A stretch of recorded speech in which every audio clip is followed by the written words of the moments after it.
On va attaquer notre dernière séquence de discussion avant les discours de clôture et l'accueil de nos lauréats. Et on va parler de ces solutions au service des athlètes et des spectateurs en situation de handicap. Là encore, 2 lauréats. Touch to See avec Arthur Chazelle qui va me rejoindre, accompagné d'Accessible. C'est Julien Wakowski qui va rejoindre la scène également. Je vous demande de les applaudir, de les accueillir très fort.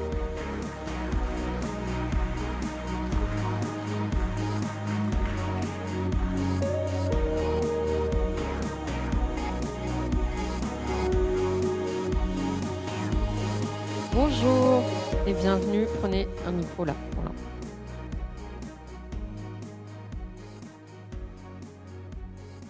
Merci beaucoup. Merci d'être venu avec l'outil de démo. Parfait. Merci à tous les deux. On commence avec vous, Julien. Vous êtes commentateur sportif en audio description. On va rappeler qu'Accessible, tout d'abord, est une association à but non lucratif.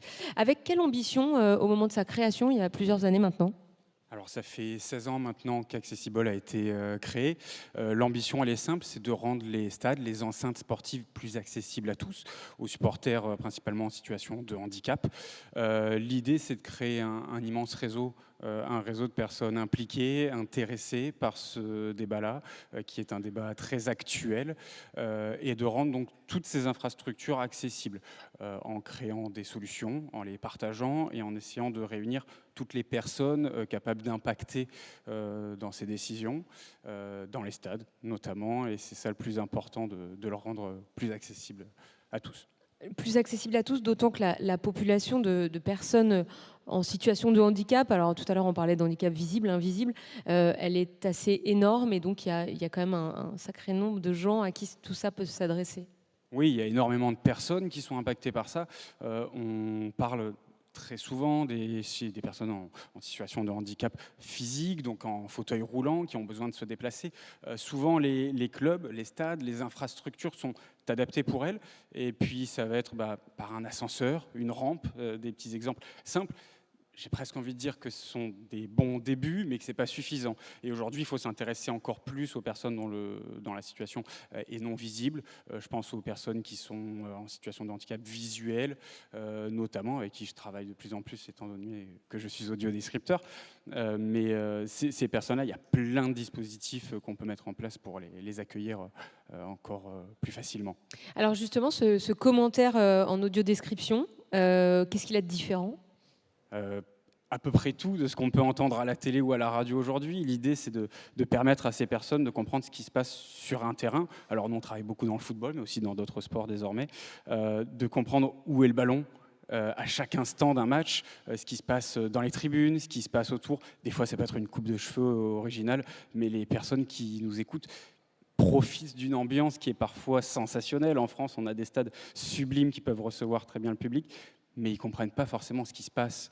Donc du coup, nous, on est là pour l'expliquer avec le plus de précision possible, ce qu'ils ont devant les yeux. Vous travaillez, vous particulièrement, avec des clubs, des stades directement, avec des fédés, jusqu'à l'UEFA. Hein, vous travaillez beaucoup même avec les instances internationales. C'est ça, alors on est partenaire particulier de l'UEFA, de la FIFA depuis des années, quasiment depuis notre création. Ça fait quasiment 15 ans qu'on travaille avec eux, pour rendre tous les événements sportifs, les grands événements sportifs accessibles à tous. C'était le cas notamment, par exemple, en l'Euro 2016, sur lesquels on a travaillé, où tous les stades ont été pris de très près pour faire en sorte qu'ils soient accessibles à tous avec un dispositif dont on parle, l'audiodescription, pour le rendre accessible. Et concrètement, dans ces stades-là, comment les personnes malvoyantes, non-voyantes, personnes plus âgées aussi, pouvaient avoir accès au service ? Alors, on travaille très activement à cette amélioration-là. Aujourd'hui, sur ces derniers, l'Euro 2024, sur lequel on a travaillé en Allemagne, c'est une application directement sur le téléphone, très facilement accessible, en 2 clics sur le téléphone, des écouteurs dans les oreilles, ils sont dans le stade, avec tous les autres supporters, finalement à égalité, ils écoutent et puis ils se lèvent au même moment que tous les autres, et c'est ce qui fait la magie du Voilà, ils ont dispositif. les belles infos en temps réel. Cette expérience-là, lors de l'Euro 2016, vous l'avez dit, ça a débouché sur l'Euro 2024 et ça va se développer encore ? Oui, on espère être là sur le plus d'événements possibles en France. On a toujours une politique en tête, l'idée de continuer, de voir plus loin qu'est-ce qui va se passer après cet événement-là. Par exemple, l'Euro 2016, Accessible a mis des dispositifs en place pour pouvoir émettre ce commentaire en audio description dans les 10 stades de la compétition. Et tous ces dispositifs avaient été donnés au stade pour faire en sorte qu'après la compétition, chaque club qui s'est installé dans ces stades-là, je pense à Marseille, à Paris, à Lyon, à Lille, puisse profiter de ce dispositif et continuer à proposer ces services-là. Alors là, on a beaucoup parlé de football, ça se développe dans d'autres sports aussi. On était très éclectique depuis ce matin en parlant notamment des jeux, mais ça veut dire qu'on peut demain imaginer ces commentaires-là pour n'importe quel sport. Ah oui, ça c'est certain. Alors, on était spécialisé dans le football. Maintenant, on s'appelle Accessible. On a changé d'identité récemment. L'idée, c'est de toucher le plus de sports possible. Mais nos audiodescripteurs, ceux qui travaillent avec nous, ont déjà touché à tous les sports. Alors, je parle d'expérience. J'ai eu la chance de commenter en audiodescription les Jeux olympiques, paralympiques, qui ont été extrêmement accessibles. On a eu des exemples absolument incroyables. Mais oui, l'idée est d'aller voir les fédérations de tous les sports pour les aider à simplifier cette transition vers une accessibilité totale. Merci pour ce témoignage. Arthur Chazelle, fondateur CEO de Touch2See, cette solution qui permet aux personnes en situation de déficience visuelle de vivre une expérience qui est là immersive lors des grands événements sportifs. Alors, vous l'avez entre les mains. Racontez-nous un petit peu comment on s'en sert et ce qu'elle apporte aux personnes qui ne voient pas les rencontres. Avec plaisir. Donc, bonjour à tous. Donc, je suis Arthur Chazelle, je suis le fondateur de Touch2See. Et donc, on a effectivement eu la chance de délivrer cette tablette tactile à l'occasion des Jeux. Donc, c'était sous le nom de VisionPad en tant que fournisseur. Donc. Et donc, cette tablette tactile était à disposition du public en situation de déficience visuelle, donc en plus de l'audiodescription. Et elle leur permettait de suivre en temps réel, notamment la position du ballon, grâce au curseur magnétique qui est en noir ici, qui est sur la tablette, donc qui se déplace automatiquement. Et d'autre part, il y avait de la vibration pour traduire l'intensité du jeu. Donc, ça a été je pense, dans le cas des Jeux Olympiques et Paralympiques, un cadre vraiment important en termes de déploiement, à la fois avec l'audiodescription et les tablettes tactiles, qui est vraiment unique, qui permet de montrer ce qui est possible de faire quand il y a un engagement qui est fort. Alors, ces tablettes tactiles, elles sont faciles d'utilisation. Je veux dire, quand on est une personne non-voyante, on arrive dans le stade, on sait s'en servir. Il y a des gens qui vous forment. C'est simple à utiliser? Oui. Effectivement, c'est un enjeu qui a été très complexe, parce que sur une telle compétition, on était en support 3, donc c'est-à-dire qu'on était en support du support. Et donc, on n'est pas en contact direct avec le public, comme on a l'habitude de le faire dans d'autres compétitions. Et donc, tous les points de difficulté sont vraiment amplifiés à chaque niveau. Et donc, sur les questions d'utilisation, c'est une tablette qui a été très simple à mettre en œuvre et pour que les gens puissent l'utiliser. Il n'y a pas d'explication particulière nécessaire ou d'apprentissage du braille, par exemple. Tout le monde peut en bénéficier. Voilà, donc ça a été très simple. Donc, ça permet de vivre une expérience, de comprendre le match, mais d'aller aussi plus loin, parce que vous traitez les données en temps réel. Donc, ça amène d'autres informations aussi? Alors, absolument. Alors, dans le cadre des Jeux Olympiques et Paralympiques, le système de données automatisé, comme on peut le trouver dans le football, par exemple, n'existe pas. Donc, c'est un déploiement qui est un peu plus particulier sur un dispositif particulier. Mais ça a très bien fonctionné. La latence de la solution est de 0 secondes. C'est vraiment en live, donc les personnes peuvent vraiment profiter. Et c'est de la même chose sur l'audiodescription, finalement, il n'y a pas de décalage? Ah non, on se complète parfaitement. On a eu l'occasion, en plus, j'ai eu l'occasion d'utiliser ce dispositif pendant les Jeux.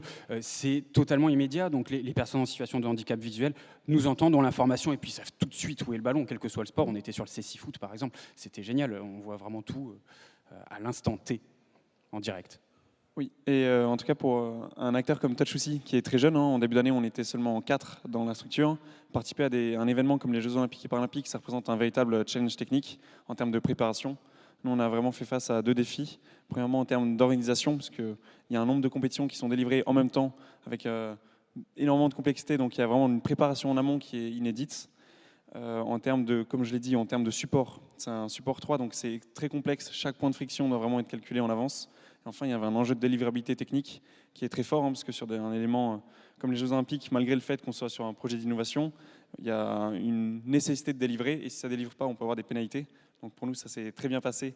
Mais donc il y a vraiment. Il fallait que ça fonctionne. On n'était pas dans le test grandeur nature. Oui, tout à fait. Donc ça a été très challengeant. Et c'est un ensemble d'une flotte de 45 unités qui ont été déployées sur l'ensemble de la compétition, donc de manière dynamique, donc allouées en chaque stade en fonction des matchs. Sachant qu'on a fait le football, rugby, basket en olympique et paralympique, plus du goalball. Et on a été en sold out à plusieurs sessions, donc on a eu d'excellents retours. Et comment ces publics-là étaient au courant que ça existait et qu'ils pouvaient avoir accès à cette tablette?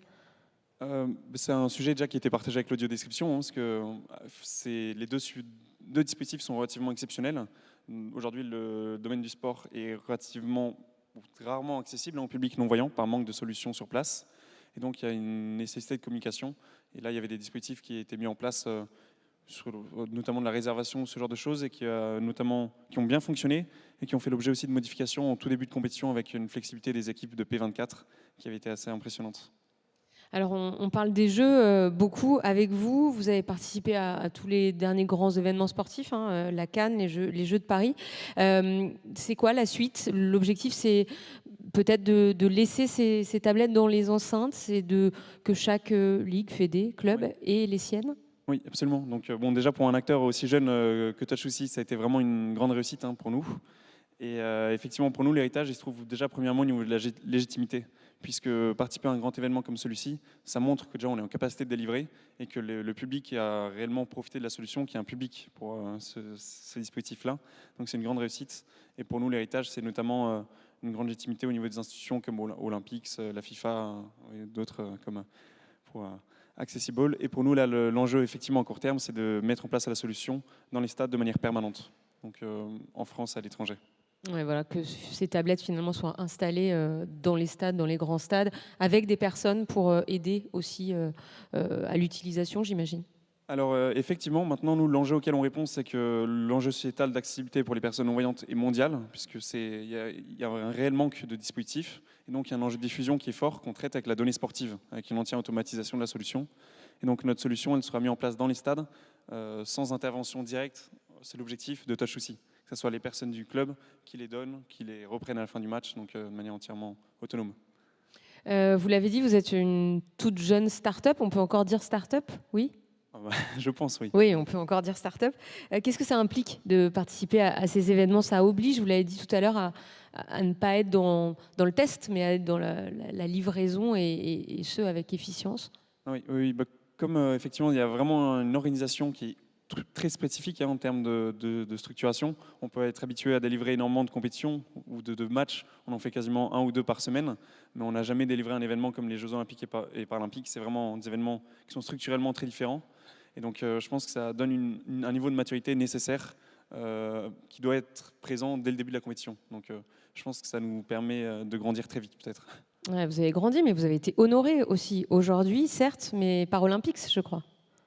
Effectivement, on a gagné un prix avec Olympics donc, sur l'aspect de l'innovation. Donc, c'est une grande légitimité pour nous. Et on espère que TouchOusi, aussi bien que l'audio-description, pourra se diffuser parce qu'il y a un réel besoin pour les personnes non-voyantes et peut-être pour les personnes qui pourraient ne pas forcément être informées. Sur un stade, par exemple, de 30 000 personnes, on peut facilement retrouver 30 personnes, voire plus, personnes non-voyantes. Et c'est un public qui, aujourd'hui, ne peuvent pas suivre un événement sportif. Oui, c'est peut-être surtout un public qui ne sait pas que ça existe et qui, demain, viendra dans les stades parce que la solution est là. Oui, mais donc c'est à la fois un projet d'innovation technique, aussi bien pour l'audio-description, mais aussi un projet d'innovation sociale, puisqu'on réamorce une population qui était exclue de ces événements sportifs. Ouais, donc le lien, j'imagine, avec les associations, etc., doit être aussi important pour vous faire connaître. La suite, c'est quoi, Arthur, pour TouchOusi? On espère, à très court terme, là, sur cette saison-là, on a l'intention d'équiper entre 5 et 10 clubs de manière permanente, donc en France et en Europe. Et à terme, l'idée, c'est qu'on puisse avoir une bonne démonstration de ce que produit la solution pour par la suite pouvoir le diffuser à plus grande échelle auprès de ligues, on l'espère, donc de manière globale. Et pour Accessible? De la même façon, l'idée c'est de systématiser ces projets-là, d'aider justement des startups comme TouchOusi de se développer avec tous nos partenaires, avec tous les clubs, les fédérations, et de systématiser la mise en place de l'audio-description et de toutes ces façons d'aider les supporters et de leur permettre de venir dans les stades. On parlait chiffres juste très rapidement sur le dernier Euro qui était accessible dans toutes les langues de toutes les nations impliquées dans cet Euro, y compris les Français. On a atteint près de 40 000 personnes qui ont pu profiter de l'audio-description sur toute la compétition. Et vous l'avez dit, le champ des possibles est assez important dans le sport, en Europe, dans le monde. Donc voilà, il y a quand même pas mal de choses à faire, mais les solutions existent et il faut qu'on en parle. Merci beaucoup, en tout cas, d'avoir été avec nous aujourd'hui. Merci. Et bravo pour figurer eh bien, au palmarès 2024 qu'on vous a révélé aujourd'hui.